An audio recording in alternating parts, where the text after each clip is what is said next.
Tambang emas terbesar di dunia yang dimiliki di Indonesia adalah tambang emas Grasberg. Tambang ini berada di Provinsi Papua. Selain menjadi tambang emas terbesar di dunia, tambang ini juga menjadi tambang tembaga terbesar ketiga di dunia.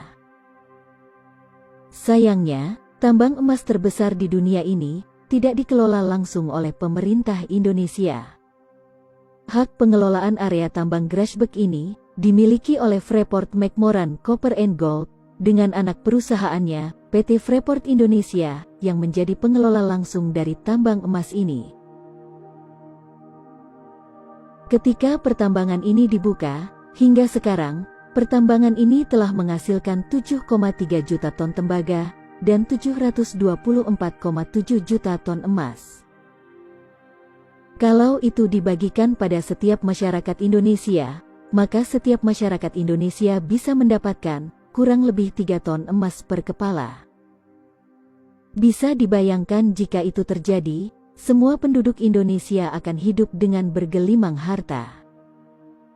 Arab Saudi, Amerika, China dan semua negara di dunia tidak akan bisa menyaingi Indonesia. Indonesia akan menjadi satu-satunya negara super kaya jika tambang tersebut dikelola sendiri oleh Indonesia dari awal. Itu hanya emas, belum lagi tembaga, serta bahan mineral lainnya. Seharusnya nama kota di sana itu bukan Tembagapura, tapi lebih cocoknya Emaspura. Nama Tembagapura diberikan seolah upaya untuk menutupi mineral berharga yang mendominan di sana. Pertambangan ini dikelola oleh Amerika. Dengan kesepakatan awal mula pengelolaan tambang ini, presentasenya adalah 1% untuk negara pemilik tanah dan 99% untuk Amerika sebagai negara yang memiliki teknologi yang melakukan pertambangan di sana. Selain potensi hasil tambang emasnya yang begitu besar, tambang Grasberg ini juga mengandung bahan tambang lainnya, sebut saja tembaga dan perak, dengan jumlah estimasi cadangan kandungan yang ada dalam jumlah yang sangat besar.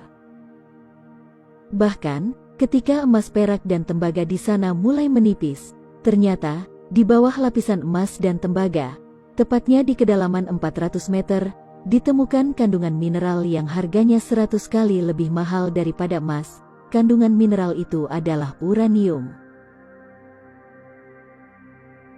Uranium adalah bahan baku pembuatan bahan bakar nuklir. Belum jelas jumlah kandungan uranium yang ditemukan di sana, tapi kabar terakhir yang beredar, menurut para ahli, kandungan uranium di sana cukup untuk membuat pembangkit listrik nuklir dengan tenaga yang dapat menerangi seluruh bumi, hanya dengan kandungan uranium di sana. Seperti yang pernah dikatakan oleh pengamat pertambangan, pada tahun 2005, Freeport sebetulnya sudah mengakui bahwa mereka menemukan uranium, meski katanya tidak signifikan. Kecurigaan ini diperkuat lagi dengan proses smelting biji tambang sebagian dibawa ke luar negeri.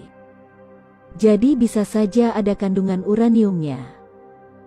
Waktu pihak dari PT Freeport dipanggil oleh DPR, mereka pernah mengakui adanya kandungan uranium, tapi katanya tidak signifikan, porsi uranium itu sangat kecil, jadi tidak ekonomis jika dilanjutkan ditambang.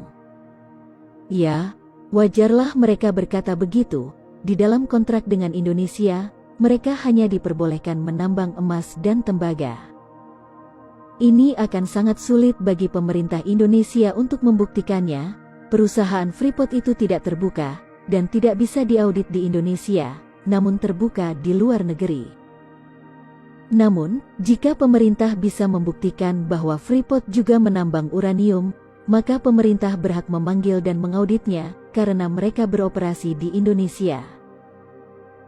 Kecurigaan bahwa Freeport memproduksi uranium memang bukan hal baru. Pada masa pemerintahan Presiden Abdurrahman Wahid, Freeport pernah dituntut untuk ditutup oleh Menko Equine saat itu. Bagaimana pendapat kalian tentang hal ini? Tinggalkan komentar kalian di kolom komentar.